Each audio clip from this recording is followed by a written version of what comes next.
ನಮಸ್ತೆ. ಒಂದು ವಿಶೇಷವಾದಂತಹ ಮಾಹಿತಿಯನ್ನು ನಾನು ನಿಮಗೆ ಕೊಡ್ತಾ ಇದ್ದೇನೆ. ಇವತ್ತು ಮಕ್ಕಳು ಶಾಲೆಗೆ ಹೋಗುವ, ಈ ಕಾಲೇಜಿಗೆ ಹೋಗುವ ಮಕ್ಕಳು ತುಂಬ ಅವಾಂತರಗಳನ್ನು ಮಾಡ್ತಾ ಇದ್ದಾರೆ. ಈ ಮನೆಯವರನ್ನು ನಂಬಿಸಿ ಮೋಸ ಮಾಡುವಂಥದ್ದು ಪ್ರತಿಯೊಂದು ಮಕ್ಕಳಲ್ಲಿಯೂ ಇದ್ದೇ ಇದೆ. ಯಾವ ರೀತಿ ಅಂತ ಹೇಳಿದ್ರೆ, ಯಾವ ಮಕ್ಕಳು ತಮ್ಮ ಕೈಯಲ್ಲಿ ಮೊಬೈಲನ್ನು ಇಟ್ಟುಕೊಂಡಿರ್ತಾರ ಆ ಮಕ್ಕಳು ಅಷ್ಟು ಮನೆಯವರನ್ನು ಮೋಸ ಮಾಡುವಂಥದ್ದು ನಡೆಯುವುದಿಲ್ಲ, ಕಡಿಮೆ. ಇಲ್ಲಿ ಎಲ್ಲಿ ಮೋಸ ಹೋಗ್ತದೆ ಅಂತ ಹೇಳಿದ್ರೆ, ತಂದೆ ತಾಯಿನ ಮೊಬೈಲನ್ನೇ ತಾವು ಉಪಯೋಗ ಮಾಡುವಂಥದ್ದು. ದಿನಕ್ಕೆ 1 ಗಂಟೆ 2 ಗಂಟೆ 3 ಗಂಟೆ ತಂದೆ ತಾಯಿ ಉಪಯೋಗ ಮಾಡುವಂಥ ಮೊಬೈಲನ್ನೇ ಉಪಯೋಗ ಮಾಡುವಂಥದ್ದು. ಆ ಉಪಯೋಗ ಮಾಡುವಲ್ಲಿ ಏನಾಗುತ್ತೆ ಅಂತ ಹೇಳಿದ್ರೆ, ತಂದೆ ತಾಯಿಗೆ ಹೆಚ್ಚಿನ ಆ್ಯಪ್ಗಳ ಬಗ್ಗೆ ತಿಳಿದಿರುವುದಿಲ್ಲ. ಹೆಚ್ಚಾಗಿ ತಿಳಿದಿರುವಂಥದ್ದು ಫೇಸ್ಬುಕ್, ವಾಟ್ಸಪ್ ಇಂಥ ಆ್ಯಪ್ಗಳ ಬಗ್ಗೆ ಹೆಚ್ಚಿನವರು ತಿಳ್ಕೊಂಡಿದ್ದಾರೆ.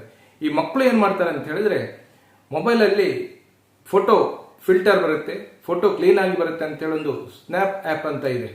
ಇದನ್ನು ಡೌನ್ಲೋಡ್ ಮಾಡಿಕೊಂಡು ಇದರ ಮುಖಾಂತರ ಚಾಟಿಂಗ್ ಮಾಡುವಂಥದ್ದು ತುಂಬ ಕಂಡು ಬರ್ತಾ ಇದೆ. ಇದು ಮನೆಯವರು ಏನು ತಿಳ್ಕೊಳ್ತಾರೆ ಅಂತ ಹೇಳಿದ್ರೆ, ನನ್ನ ಮಕ್ಕಳು ಯಾವುದೇ ವಾಟ್ಸಪ್ಪಲ್ಲಿ ಫೇಸ್ಬುಕ್ಕಲ್ಲಿ ಮೆಸೇಜ್ ಮಾಡ್ತಾ ಇಲ್ಲ ಅಂತೇಳಿ.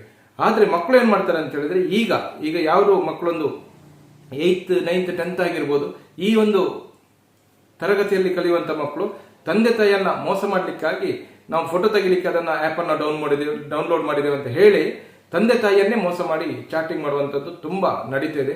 ಇದರಿಂದ ಹೆಚ್ಚಿನ ಶಾಲೆಗಳಲ್ಲಿ ಮಕ್ಕಳು ಅದರಲ್ಲಿ ಎಡಿಟ್ ಆಗಿದ್ದಾರೆ.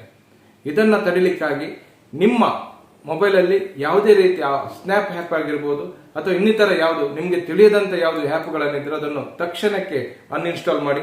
ನಿಮ್ಮ ಮಕ್ಕಳ ಬಗ್ಗೆ ನೀವು ಕಾಳಜಿ ವಹಿಸಿ.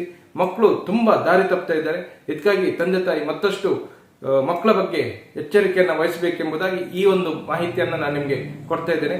ಜಾಗೃತಿ ಮಾಡಿ. ನಿಮ್ಗೆಲ್ಲರಿಗೂ ಶುಭವಾಗಲಿ. ನಮಸ್ತೆ.